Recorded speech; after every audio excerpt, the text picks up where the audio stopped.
사도신경은 우리 기독교 신앙의 가장 기초가 되는 교리라고 할 수 있습니다. 기본이 되는 것이죠. 그렇다고 해서 기본이라고 해서 초보자들이 알아야 된다라는 것이 아니라 기본이기 때문에 반드시 그것을 다져놔야 하는 내용이라고 할 수 있습니다. 기본이 되는, 그리고 핵심이 되는 내용이라는 거죠. 무엇이든지 기본, 기초를 다지는 게 중요하지 않습니까?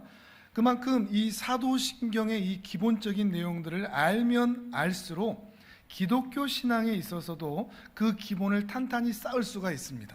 예를 들어서 이 사도신경의 내용을 바르게 알고 바르게 믿고 있다 그러면 성경 전체의 내용도 다 믿을 수 있게 됩니다. 사도신경의 내용을 모두 다 믿을 수만 있다면 성경에 나와 있는 모든 내용도 믿을 수가 있고 바른 신앙인이라 라고 인정받을 수 있다는 것입니다. 그만큼 이 사도신경이 매우 중요합니다. 내가 성경의 모든 내용을 잘 알고 믿고 있느냐라고 하는 것을 이 사도신경을 통해서 바로미터처럼 사용해 볼 수가 있다는 것이죠. 어떻습니까 여러분? 우리가 지금까지 11번째 시간 이어져 오고 있는데 사도신경의 내용들을 모두 다 알고 믿어지고 있습니까? 믿으십니까? 하나씩 한번 볼까요? 화면을 잠깐 보시면 첫 줄은 이렇게 시작하죠. 나는 전능하신 아버지 하나님 천지의 창조주를 믿습니다. 여러분은 정말로 하나님께서 이 온 우주를 창조하셨다는 것을 믿으십니까? 돌과 돌이 부딪혀서 이렇게 만들어진 거 아닐까요? 두 번째, 나는 그의 유일하신 아들 우리 주 예수 그리스도를 믿습니다. 2000년 전에 역사 가운데 이스라엘 지역에 실존했던 그 예수라는 한 인간이 정말 하나님이 내려오신 분이라는 것을 정말 믿으십니까? 그는 성령으로 잉태되어 동정녀 마리아에게 나시고 남자의 도움이 없이 성령으로 태어나셨다. 이게 정말 믿어지십니까? 본디오 빌라도에게 고난을 받아 십자가에 못 박혀 죽으시고 하나님인데 왜 고난을 받으시죠? 왜 십자가에 못 박혀서 죽으시까지 하시죠? 이걸 믿으십니까? 장사된 지 사흘 만에 죽은 자 가운데서 다시 살아나셨다. 완전히 죽었는데 전혀 아프지 않은 새로운 몸으로, 신의 몸으로 다시 살아나셨다고? 왜 이것을 믿을 수 있을까요? 그리고 오늘 본문이죠. 하늘에 오르시어 전능하신 하나님 아버지 하나님 우편에 앉아 계십니다. 하늘에 오르셨다. 구름 타고 하늘에 오르셨다라고 얘기를 하는데 뭐 선호공입니까? 군두운 타고 올라갔습니까? 그 하늘은 대체 어디일까요? 어디 하늘로 올라가셨다는 말일까요? 사실 이 사도신경의 처음부터 끝까지는 우리는 습관처럼 읽고 낭독해서 그렇지 자세히 보면 우리의 이성, 지성, 감성, 상식, 자연 이런 것들을 따져보면 합리적이지도 않고 상식적이지도 않고 이치에 합당하지도 않습니다. 이성적인 내용들이 없습니다. 처음부터 끝까지 믿을 수 없는 내용들로 가득한 내용들입니다. 여러분은 정말 이 내용들을 다 믿으십니까? 마음에 조금 나는 아직도 좀 안 믿어지는 것 같은데 이런 마음 드십니까? 근데 자책할 필요는 없습니다. 왜냐하면 이게 모든 사람들의 사실 고민이기 때문에 그렇습니다. 여러분은 다들 지금 표정으로는 다들 믿는데요, 아주 비장한 표정으로 저는 다 믿습니다 이렇게 표정을 보이시는 것 같은데 사실 수많은 사람들은 이 안에 있는 내용들을 믿지 못해서 고민하고 있는 부분들이 반드시 있다는 것입니다. 오늘 본문 우리가 함께 보고자 하는 이 하늘에 오르사 하는 것도 마찬가지입니다. 하늘에 오르셨다? 그게 대체 어떤 의미지? 예를 들면 나폴레옹이라는 왕이 있었죠. 그 왕이 이 다스리던 그 시대의 지금 한 200년 전쯤이죠. 라플라스라는 사람이 있는데 이 사람이 성좌도라는 것을 그렸습니다. 하늘의 별자리죠. 하늘의 별자리를 북두칠성 북극성 해가지고 빼곡하게 하늘의 별자리를 다 그려서 이 나폴레옹에게 딱 갖다 드리니까 이게 성좌도입니다. 하늘의 별자리입니다. 라고 보여주니까 나폴레옹이 제일 먼저 했던 얘기가 무엇인 줄 아십니까? 그러면 이 수많은 별자리 중에 하나님이 계시는 곳은 어디요? 이렇게 물어봤다는 것 아닙니까? 다 궁금해하는 거죠. 하나님은 그 우주 어디에 계시는 거지? 1960년대 초반 유리 가가린이 러시아의 최초 비행사로서 이 지구를 한 바퀴 108분 동안 돌고 내려왔습니다. 지구를 땅을 밟고 제일 먼저 한 이야기, 내가 우주로 가봤는데 하나님은 안 계시던데요. 이게 첫 마디였습니다. 사람들의 관심이죠. 하나님은 대체 어디 계시는가? 그래도 믿는 신앙인들은 우주 어디쯤에 있지 않을까? 우주 어느 곳에, 어느 행성, 어느 공간에 계시지 않을까? 이런 생각을 하고, 근데 아예 믿지 않는 불신자들은 그것을 아예 거부합니다. 신은 존재하지 않는다 하는 거죠. 기독교의 신, 하나님이라는 그 존재는 사람들이 만들어진 신일 뿐이다 라고 얘기하면서 아예 인정하지 않습니다. 왜 인정하지 않죠? 왜 우주 한켠에 있을 것이라고 생각하죠? 인간의 이성으로, 인간의 지성으로 이러지 않을까 저러지 않을까라는 생각 가운데서 그렇게 판단을 하는 거죠. 왜 믿지 못하죠? 인간의 이성과 지성과 상식으로는 받아들일 수가 없기 때문에 그렇습니다. 그러니 세상 사람들은 우리에게 요구하죠. 증명해봐, 설명해봐, 납득시켜봐 라고 이야기를 하는 것입니다. 하지만 세상에 존재하는 것들 중에 분명히 수치화가 되고 과학으로 증명하고 이성적으로 납득이 될 수 있는 내용들도 있지만, 그렇게 인정할 수 없는, 눈에 보이지 않는, 감각할 수 없는, 설명할 수 없는 부분들도 있다는 것을 우리는 생각할 필요가 있습니다. 눈에 보이지 않는다고 존재하지 않는 것이 아니라는 거죠. 신만이 아닙니다. 우리 주변에도 그게 굉장히 많이 있습니다. 눈에 보이지 않는데 정말 있는 것. 예를 들어서 사랑이 어디 있습니까?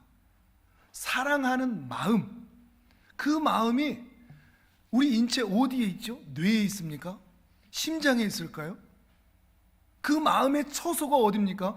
해부를 해보면 우리의 마음이 여기 있다라고 말할 수 있나요? 그런데 눈에 보이지 않는데, 잡히지 않는데 마음이 보이지 않는다고 마음이 없다고 말할 수 있나요?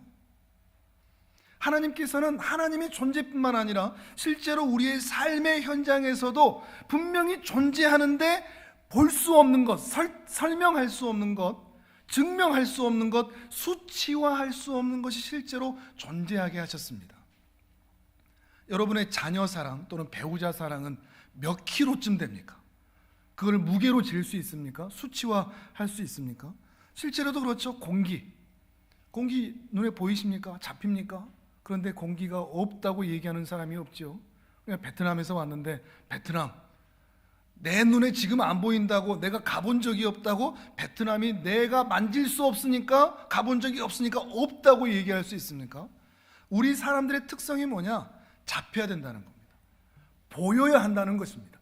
내가 설득되어야 내가 믿을 수 있다고 말하는 것입니다. 그런데 그것만큼 교만한 게 없습니다.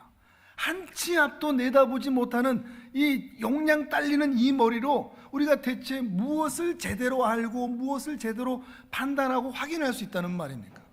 눈에 보이지 않는다고, 손에 잡히지 않는다고 없는 것이 아니라는 것입니다. 우리의 마음이 어디 있는지 알 수 없듯이 사실 하나님이라는 존재도 그런 것입니다. 내 눈에 보이지 않고 논리적으로 입증되지 않는다고 할지라도 그분이 계시지 않은 것이 아니라는 것을 우리가 기억해야 한다는 것입니다. 물리적인 차원이 따로 있고 영적인 차원이 또한 따로 있는 것이죠. 그러니 성경은 머리로 믿는 게 아니고 마음으로 믿는 것입니다. 머리를 두들기면서 이 멍충아 이것도 이해를 못하냐, 이것도 못 믿냐 할 게 아니고 가슴을 치면서 하나님 왜 이게 안 믿어질까요? 라고 이야기하는 것이죠. 이 믿음이 필요한 것입니다. 보이지 않는 것을 볼 수 있는, 만질 수 없는 것을 인정할 수 있는 그 믿음이 우리에게 필요한 것이죠. 주께서 여러분에게 이 믿음을 선물로 주시기를 주님의 이름으로 축복합니다. 그렇다고 해서 하늘에 오르셨다니까요 라고 그냥 믿으라니까요 라고 얘기만 하면 좀 서운하죠. 그래서 오늘은 이 하늘에 오르사라는 부분에 대해서 조금 더 여러분께 설명을 드리도록 하겠습니다. 그 설명을 통해서, 이 말씀을 통해서 여러분의 믿음에 도움이 되실 수 있기를 바랍니다. 오늘의 신앙 고백 함께 읽어보도록 하겠습니다. 화면을 보면서 읽습니다. 시작. 하늘에 오르사 전능하신 하나님 우편에 앉아 계시다가. 아멘. 예수님께서 하늘로 올라가셨다 얘기를 합니다. 오늘 우리가 읽었던 사도행전 본문에서 그렇죠. 하늘로 올라가셨다. 그런데 앞서 말씀드렸지만 여기서 하늘로 올라가셨다라는 이 이야기는 대기권을 뚫고 또 다른 우주적인 공간으로 넘어갔다는 이야기를 말하는 것이 아닙니다. 어떤 공간에서 또 다른 공간에서 3차원 안에서의 공간 이동을 말하는 것이 아닙니다. 그럴 수가 없습니다. 왜냐하면 아담이 타락한 이후에 이 지구뿐만 아니라 온 우주가 타락한 곳이 되었기 때문에 거룩하신 하나님께서 존재하실 수 있는 거룩한 장소는 이 우주에 존재하지를 않기 때문에 그렇습니다. 거룩하신 하나님이 이 타락한 곳에 머무를 수가 없는 것이죠. 또한 이 하나님에 대해 설명하면서 시간과 공간에 대해, 공간의 개념에 대해서 말씀을 드렸죠. 하나님께서는 시간과 공간 개념 넘어서서 계신다고 그랬죠. 마찬가지로 하나님이 계시는 곳, 예수님이 올라가신 그곳도 마찬가지로 시간과 공간 개념을 넘어선 또 다른 차원의 것이라는 것을 우리는 염두에 두어야 합니다. 곧 여기에서 말하는 하늘이라는 것은 물리적인 차원에서의 하늘이 아니라 영적인 차원에서의 하늘이라는 거죠. 실제로 유대인들은 이 하늘을 스카이, 저 파란 하늘을 가리킨 게 아니고 헤븐, 하나님 나라, 하늘나라를 가리켰습니다. 유대인들은 늘 하늘을 바라볼 때 그곳에 하나님의 나라가 있다라고 생각한 거죠. 물리적인 하늘 넘어 영적인 하늘을 바라본 것입니다. 실제로 마태복음에서는 이 하늘나라와 하나님 나라를 같이 쓰고 있습니다. 하늘나라가 곧 하나님 나라고 하나님 나라가 곧 하늘나라라는 것이죠. 조금 더 본질적으로 말씀을 드리면 창세기 1장의 말씀을 보시면 매우 독특하게 이 천지에 대한 설명이 있는데 창세기 1장 1절은 이렇게 되어 있죠. 태초에 하나님이 천지를 창조하시니라. 우리 개역 성경에서는 이 천지가 붙어 있습니다. 천지를 창조하셨다 그래서 그냥 온 우주 만물이겠거니 할 수 있겠지만 여기에서 영어 성경이나 히브리어 성경을 보면 이게 따로 떨어져 있습니다. 쉽게 얘기하면 태초에 하나님께서 창조하셨다. 그 하늘과 그 땅을, 그 하나님 나라와 그 땅을 창조하셨다라고 떨어져 있습니다. 분리시켜 놓았습니다. 그리고 2절에서는 그 땅은 이렇게 설명을 하고 있습니다. 그러면 보시면 2절 이하에서는 무엇에 대해 설명하고자 하는 것입니까? 하늘과 땅을 동시에 설명하는 겁니까? 아니면 땅의 이야기만 설명해 가는 것입니까? 땅의 이야기만 설명해 가고 있는 것이죠. 여기서 이 땅도 우리가 밟고 다니는 이 땅을 말하는 것이 아니라 물리적인 차원, 우주 전체를 가리키는 말입니다. 영적인 차원인 것이죠. 그러니까 이 헤븐, 이 하늘을 말이죠. 그런데 이 하늘에 대한 이야기, 이 영적인 차원의 것은 성경에서 전혀 언급하고 있지를 않습니다.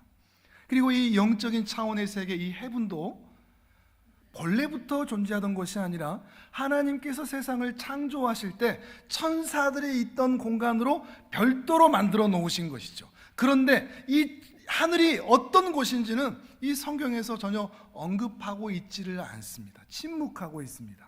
그리고 하나님께서는 성경을 통해서 그 땅에 대한 이야기를 해나가고 있는 거죠. 본래 혼돈하고 공허하고 흑암이 깊음이 있었고 하나님의 영은 수면 위에 운행하셨는데 그것을 창조하시면서 그 땅을 채워나간 이야기, 땅을 채워나간 이야기가 바로 창조의 기사라고 하는 것입니다. 바로 여기가 이 하늘이라는 거죠. 그 하늘이라는 것이죠. 예수님께서 하늘에 오르셨다라고 얘기할 때 이 하늘은 바로 이 헤븐에 대한 이야기인 것입니다. 스카이의 개념이 아니라 저 하늘, 하나님 나라를 이야기하는 것이죠. 예수님께서 본래 성자 하나님이셨습니다. 삼위 하나님께서 온 세상을 창조하실 때는 이때는 해분도 없었습니다. 삼위 하나님이 계시는 것만으로 충분했습니다. 그런데 온 세상을 창조하시고 그 하늘과 그 땅을 만드셨는데 예수님께서 그 성자 하나님으로 그 하늘에 계시다가 특별한 목적을 가지고 지금부터 2000년 전에 예수라는 한 사람으로 태어나셨습니다. 그리고 그 특별한 목적을 이루시고 죽으시고 부활하시어 승천하시고 다시 하늘로 올라가셨는데 그때 바로 올라가신 곳이 바로 이 그 하늘이라는 것입니다. 그런데 장소적으로만 올라가신 것이 아니고 하나님의 본래 신분대로 올라가신 거죠. 성자 하나님의 그 본래 성자 하나님의 자리로 올라가셨다 할 수 있는 것입니다. 이것이 하늘에 오르셨다라고 하는 이 말씀의 내용이라고 할 수 있습니다. 근데 중요한 것은 이것을 아는 것이 전부가 아니라는 것입니다. 하늘에 오르셨다. 그게 우리한테 무슨 유익이 있죠? 예수님이 하늘에 오르셨는데 왜 초대교회 성도들은 이 하늘에 오르사라고 하는 부분을 사도신경에 딱 박아놨을까요? 왜냐하면 초대교회 성도들에게 이 하늘에 오르사는 큰 믿음의 유익이 있었거든요. 이 하늘에 오르사의 의미를 아는 것보다 이것의 의미를 통해서 유익을 갖는 것이 더욱 중요한 내용이라고 할 수 있습니다. 실제로 지금도 유럽에서는 국가 공휴일로 이 승천 기념일을 국가 공휴일로 지키는 나라들도 있습니다. 네덜란드 같은 나라 같은 경우는 승천 기념일이 국가 공휴일입니다. 그런데 우리의 성탄절처럼 그냥 먹고 노는 날로 될 수가 있는 거죠. 이 의미, 승천하신 의미를 알지 못한다면 말이죠. 이 승천의 날은 우리 성도에게 매우 중요한 날이라 할 수 있습니다. 그리고 예수님께서 하늘에 오르셨다는 것을 믿으면 믿을수록 우리의 신앙에 큰 유익이 있을 수 있다는 것입니다. 지난주에도 말씀을 드렸지만 이 에녹과 엘리야가 승천하는 것은 우리하고는 별로 상관이 없습니다. 그들은 좋겠죠. 근데 예수님의 승천은 다릅니다. 우리에게 큰 유익이 있습니다. 먼저 제자들이 그 승천을 보고 달라졌습니다. 그 내용을 함께 보시죠. 오늘 본문 성경을 다시 한번 보실까요? 사도행전 1장 8절을 같이 한번 읽어봅니다. 1장 8절 시작. 오직 성령이 너희에게 임하시면 너희가 권능을 받고 예루살렘과 온 유대와 사마리아와 땅끝까지 이르러 내 증인이 되리라 하시니라. 아멘. 예수님께서 제자들에게 하신 약속입니다. 내가 하늘로 올라가야 성령님이 내려오실 텐데 그때 성령님이 내려오시면 너희가 권능을 받고 능력을 받고 힘을 받아서 예루살렘 여기에서도 그리고 이 예루살렘을 넘어서서 온 유대에서도 그리고 그것을 넘어서서 너희가 원수처럼 여기는 사마리아 땅에 가서도 그리고 저 이방인들까지도 복음을 전해서 나의 증인이 될 것이다 라고 약속을 해주셨습니다. 그리고 이 약속이 실제 이루어지게 됩니다. 승천 사건을 보기 전까지 예수님의 제자들은 다락방에 숨어서 문을 잠그고 두려워하고 있었습니다. 그런데 예수님의 승천 사건을 본 이후에 예수님의 제자들이 달라졌습니다. 자신들을 죽이려고 하는 사람들 때문에 다락방에 꽁꽁 숨어 있고 그냥 기도만 할 뿐이었던 이 사람들이 예수님이 하늘에 오르신 것을 보고 나서는 담대하게 복음을 전하기 시작한 것이죠. 왜 이렇게 달라질 수 있었을까요? 직접 봤으니까요. 직접 봤으니까요. 예수님이 정말로 하늘에 오르신 것을 직접 목격했기 때문에 그렇습니다. 그것을 통해서 예수님이 정말 하나님이시구나 하는 것을 믿게 되니까요. 예수님의 죽음을 통해서 모든 제자들이 다 절망을 했습니다. 그런데 예수님의 부활을 통해서 희망을 발견하게 됩니다. 그리고 예수님이 승천하신 그 사건을 보면서 이제는 확인하게 됩니다. 와, 예수님이 정말로 하나님이시구나 하는 것을 보고 확인하고 나서 그 이후로는 죽음도 불사하게 된 것이죠. 제자들을 잘 보십시오.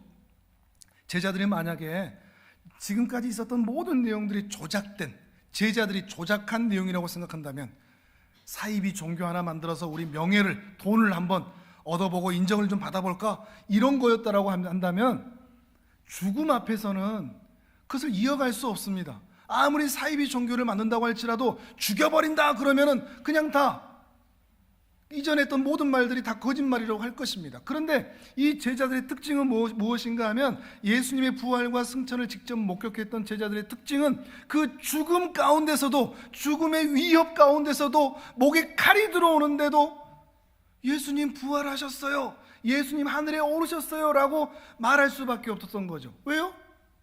직접 봤으니까요.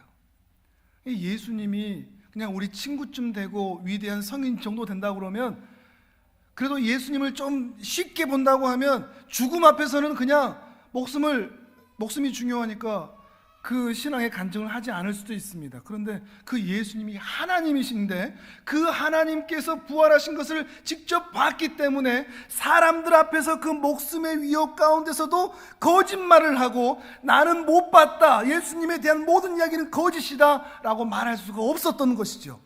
그 예수님이 정말로 하나님이시기 때문에 하나님에 대한 이야기는 목숨의 위협 가운데서 진실로 말할 수밖에 없었던 것입니다. 사람들이 믿지 않아도, 증명해 보라고 말을 해도 예수님이 정말로 하늘에 오르셨기 때문에 예수님의 그 부활과 승천을 말할 수밖에 없는 거죠. 직접 봤으니까요. 사도행전 말씀 4장의 말씀도 화면을 보면서 보시겠습니까? 이제 유대 지도자들이 말을 합니다. 이것이 민간에 더 퍼지지 못하게, 예수님이 부활하고 승천했다는 것을 사람들이 더 믿지 못하게, 들리지 않게 그들을 위협합니다. 제자들을 위협하죠. 그리고 이후에는 이 이름으로 아무에게도 말하지 말게 하자 하고 그들을 불러서 경고합니다. 도무지 예수의 이름으로는 말하지도 말고 가르치지도 말라. 그러니까 베드로와 요한이 뭐라고 대답하죠? 4장 19절과 20절을 같이 읽어봅니다. 시작.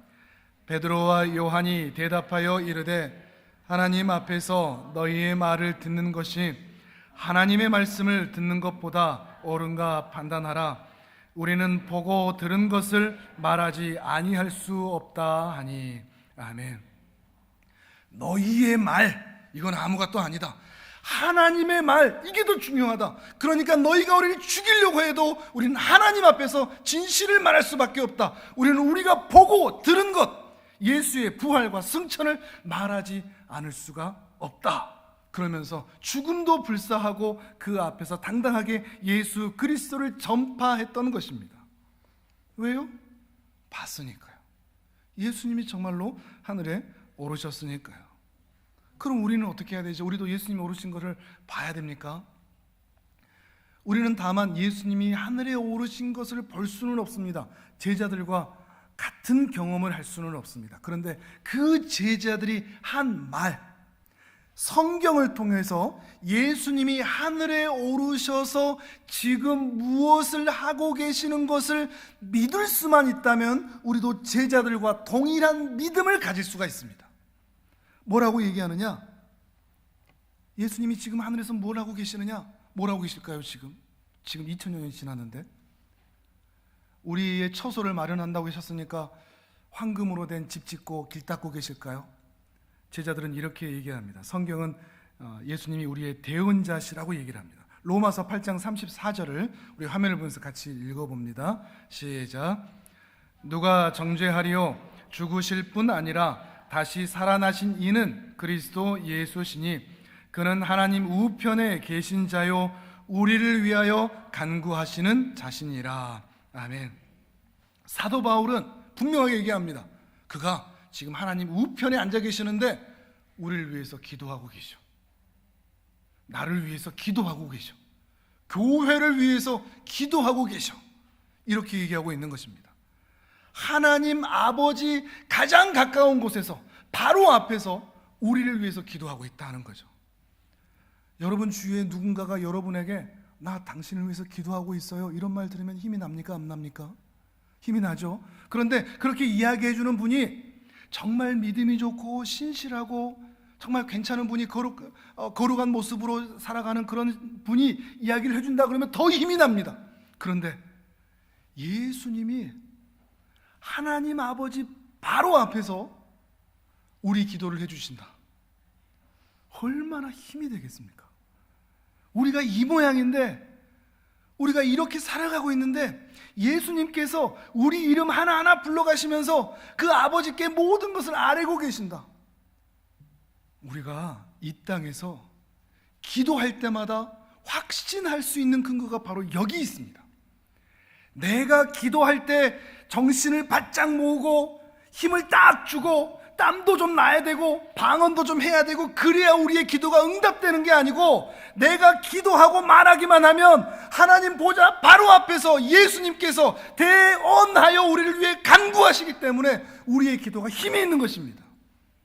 우리의 기도가 응답될 수 있는 근거가 바로 여기 있습니다. 하나님 보좌 바로 옆에서, 가장 가까운 곳에서 우리를 위해서 기도하고 계시니까요. 그러니 사랑하는 성도님들, 기도하십시오. 기도하셔도 됩니다. 어떻게 기도할지 모르는데요, 아니요, 그냥 대화하듯이 기도하면 됩니다. 하나님 이것 좀, 하나님 저것 좀, 하나님 내 마음 좀, 하나님 우리 자식들 좀, 그냥 그렇게 마음 나오는 대로 하시면 됩니다. 예수님께서는 다 들으실 수 있으니까요. 저는 사투리가 심한데요, 괜찮습니다. 저는 다른 나라 말을 하는데요, 괜찮습니다. 예수님께서는 다 알아들으십니다. 그리고 그 모든 내용들을 다 하나님께 아뢰어 주십니다. 기도하시는 은혜가 있기를 바랍니다. 기도하여 받아 얻는 은혜가 있기를 바랍니다. 뿐만 아니라 요한일서 2장 1절에서는 또 이렇게 얘기합니다. 요한일서 2장 1절을 같이 읽어봅니다. 시작. 나의 자녀들아, 내가 이것을 너희에게 쓰면 너희로 죄를 범하지 않게 하려 함이라. 만일 누가 죄를 범하여도 아버지 앞에서 우리에게 대언자가 있으니 곧 의로우신 예수 그리스도시라. 아멘. 이 말씀을 이용해 먹으면 안 되지만 중간에 이러죠. 만일 누가 죄를 범해도, 죄를 짓는데 아버지 앞에, 하나님 아버지 앞에 우리 대언자가 있다. 의로우신 예수님이 계신다. 그분이 대신 말씀해 주신다. 우리 연상을 해보면, 우리 자녀들이 잘못하고 그럴 때 아버지가 막 화를 내면 옆에서 엄마는 어떻게 합니까? 대부분 막아주죠. 대신 말해주죠. 그런 것처럼 우리 예수님께서, 하나님께서 죄의 모습을 발견하게 되실 때 예수님께서 손을 딱 내미십니다. 못 잡는단 내 손, 내가 대신 죽어줬잖아요. 그러면 더 이상 하나님께서는 그 당신의 자녀들을 향하여 분노하지는 않으시는 겁니다. 내가 대신 죽어줬잖아요. 우리의 대언자이십니다. 그러니까 우리가 실수하고 미련한 짓을 하고 연약한 짓을 하고, 거기다가 알고 지은 죄든 모르고 지은 죄든 그렇게 죄 가운데 범하여도 우리가 담대할 수 있는 이유, 그래도 여전히 하나님 앞에 나와 예배하고 찬양하고 기도할 수 있는 유일한 이유, 우리가 잘나서가 아니라 그 하나님 바로 앞에 우리의 대언자가 계시기 때문에 그렇습니다. 우리의 유일한 대제사장이신 예수 그리스도께서 그 하나님 앞에서 우리를 변호해 주시기 때문에 그렇습니다. 그러니 우리는 하나님께 담대히 나아갈 수 있는 것이죠. 하늘에 오르셔서 지금 우리 주님은 그렇게 계시는 것입니다. 이것을 우리가 안다면 우리의 신앙에 큰 유익을 얻을 수가 있다는 것이죠. 또한 우리도 장차 그 하늘에 올라가게 될 것이라 얘기합니다. 에베소서 2장 5절과 6절을 또 화면을 보면서 같이 읽어봅니다. 시작. 허물로 죽은 우리를 그리스도와 함께 살리셨고 너희는 은혜로 구원을 받은 것이라. 또 함께 일으키사 그리스도 예수 안에서 함께 하늘에 앉히시니. 아멘. 허물로 죽었던 우리들인데 하나님께서 그리스도와 함께 살아나게 하셨습니다. 그리고 일으켜 세워주셨습니다. 부활시켜 주셨습니다. 뿐만 아니라 그리스도 예수 안에서 함께 하늘에 앉히셨다 그럽니다. 함께 하늘에 앉히셨다. 근데 우리가 하늘에 앉아 있습니까? 장차 죽음을 통과한 이후에야 우리는 하늘에 올라가게 될 것인데, 사도 바울은 올라가지도 않았는데 우리가 여전히 이 땅에 살고 있는데 함께 앉히셨다라고 아예 선언을 해버리고 있습니다. 에베소서의 놀라운 선언 중에 하나입니다. 확정된 결론인 거죠. 야, 나도 나중에 천국 가면 좋겠다. 난 지옥 안 가고 천국에 가면 얼마나 좋을까. 이런 걱정, 두려움 있습니까? 없습니까? 근데 사도 바울은 말씀을 통해서 우리에게 선언을 합니다. 함께 이미 하늘에 앉히셨다. 천국 갈까 지옥 갈까 더 이상 고민하지 않으시길 바랍니다. 여러분의 자리가 이미 마련되어 있습니다. 함께 하늘에 앉히셨습니다. 결론이 났습니다. 이것은 변개할 수 없습니다. 고칠 수 없습니다. 뜯어 말릴 수도 없습니다. 우리는 장차 하늘에 앉게 될 것입니다. 누구 옆에요? 그리스도 예수와 함께 앉게 될 것입니다. 이것이 우리의 장차의 모습인 거죠. 그리고 그 장차를 오늘을 가지고 살아가는 것입니다. 또한 이것을 경험하는 것이 주일의 예배입니다. 예배는 땅에서 드리지만 이 땅에서의 예배를 하나님께서는 천상의 예배로 받아주십니다. 그래서 우리가 땅에 있지만 여러분은 영적으로는 하나님 앞에서 예배를 드리는 것이죠. 지금 이 순간만큼 우리는 하나님 보좌 앞에서 그리스도와 함께 예배 드리고 있는 것입니다. 그 은혜가 있으시기를 바랍니다. 그러니 주일에 드리는 이 예배가 너무나 소중한 것입니다. 사람의 눈으로 본 물리적인 차원에서의 예배의 공간, 사람들의 모습, 이런 것들로만 예배를 판단할 게 아닙니다. 바쁜 일 생긴다고, 중요한 일 생긴다고 이것저것 빼뜨릴 게 아닙니다. 천상에 올라갈 수 있는 이 기회를 다른 세상의 일들 때문에 빼앗길 수가 없는 것입니다. 하늘의 보좌 앞에서 우리가 하나님을 만나는 시간이니까요. 이 예배를 소중히 여기는 은혜가 있기를 바랍니다. 이 예배 시간마다 하나님 만나는 은혜가 있기를 바랍니다. 빌립보서 3장 20절의 말씀을 우리 힘차게 한번 읽어보도록 하겠습니다. 시작. 그러나 우리의 시민권은 하늘에 있는지라 거기로부터 구원하는 자 곧 주 예수 그리스도를 기다리노니. 아멘. 우리는 비록 땅을 밟고 살아가지만 우리의 최종 목표, 최종 목적지는 저 하늘입니다. 하늘의 시민권이 우리에게 이미 주어졌기 때문에, 이미 확정되었기 때문에 우리는 주님이 다시 오시는 그날을 기다리면서 이 땅을 살아가는 것이죠. 혹시 오늘 밤 눈을 감게 되더라도 천국에서 눈을 뜨게 될 사람들이니까요. 이제 말씀을 맺습니다. 예수님의 제자들, 오늘 본문으로 다시 돌아와서 예수님의 승천을 보고 있는데 옆에서 흰 옷 입은 사람들이 그 곁에서 이렇게 말을 합니다. 성경을 보면서 10절과 11절을 우리 같이 한번 읽어보도록 하겠습니다. 10절 11절 시작. 올라가실 때에 제자들이 자세히 하늘을 쳐다보고 있는데 흰 옷 입은 두 사람이 그들 곁에 서서 이르되 갈릴리 사람들아 어찌하여 서서 하늘을 쳐다보느냐. 너희 가운데서 하늘로 올려지신 이 예수는 하늘로 가심을 본 그대로 오시리라 하였느니라. 아멘. 흰 옷 입은 두 사람이 이렇게 얘기하죠. 왜 계속 하늘만 보고 있냐? 그 말은 제자들이 계속 어디를 보고 있는 겁니까? 하늘로 올라가셨는데 계속 사라질 그 순간까지도, 아니 사라진 이후에도 계속해서 하늘을 바라보고 있는 거죠. 그럼 흰 옷 입은 사람들이 얘기합니다. 왜 계속 하늘만 바라보고 있느냐? 언젠가 다시 오실 것이다. 그 안에 함축된 의미가 뭐겠습니까? 이제 그만 하늘만 바라보고 뭘 바라봐라? 땅을 바라보라는 겁니다. 땅을 사라는 거죠. 땅에서 살라는 거죠. 왜요? 발 앞에 우리가 읽었지만 사도행전 1장 8절 성령이 곧 오시는데 성령님이 권능에 임하면 이제 너희가 할 일이 있어. 너희에게 맡겨진 일이 있어. 너희 제자들이 이 땅에 살면서 주님이 다시 오실 때까지 해야 할 일이 있어. 예루살렘과 유대와 사마리아와 땅끝까지 내 증인의 삶을 사는, 내 증인이 되는 그 삶을 이제 너희가 살아줘 라고 이야기를 하는 것입니다. 우리가 하늘을 바라보면서 언젠가 하늘에 올라갈 그때를 바라보면서 기다리면서 살지만, 그렇다고 해서 그때만 바라보고 뭐 그냥 대충 살면 언젠가 가겠네, 산속에나 들어갈까, 내 마음대로 살까 할 것이 아니라는 것이죠. 흰 옷 입은 두 사람이 얘기합니다. 하늘은 그만 바라봐라. 이제는 땅을 바라봐라. 너희가 해야 할 일이 있다. 마찬가지입니다. 우리는 분명히 이 땅을 밟고 살아가지만 하늘을 바라보며 살 자들입니다. 그러나 하늘만 바라보고 우리의 생이 끝날 사람들이 아닙니다. 우리가 이 땅에서 해야 할 일들이 있습니다. 주님께서 우리에게 맡기신 일이 있습니다. 주님께서 우리에게 맡기신 사람들이 있습니다. 그 맡긴 일을 충성스럽게 감당하고 그 맡긴 사람들을 하나님 앞으로 인도하다가 언젠가 주님이 오실 때 그 주님을 맞으라 라고 말하고 있는 것입니다. 여러분에게도 이 은혜가 있기를 바랍니다. 다만 이 땅에서 사는 순간순간 세상 사람들은 우리가 장차 얻게 될 그 천국의 은혜, 그 아름다운 영광, 그 신분의 변화, 세상 사람들은 우리를 못 알아줍니다.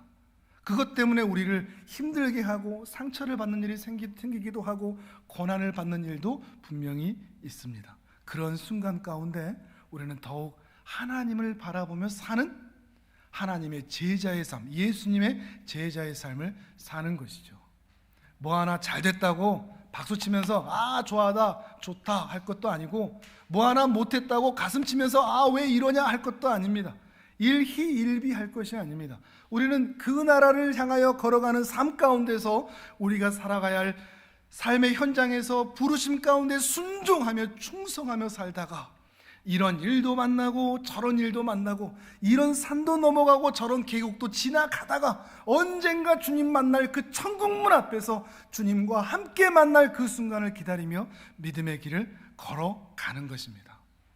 우리 사랑하는 성도님들에게 이번 한 주간에도 저 하늘을 바라보며 살되 이 땅에서 담대하게 충성스럽게 살아가는 은혜가, 말씀의 은혜가 임하기를 주님의 이름으로 축복합니다.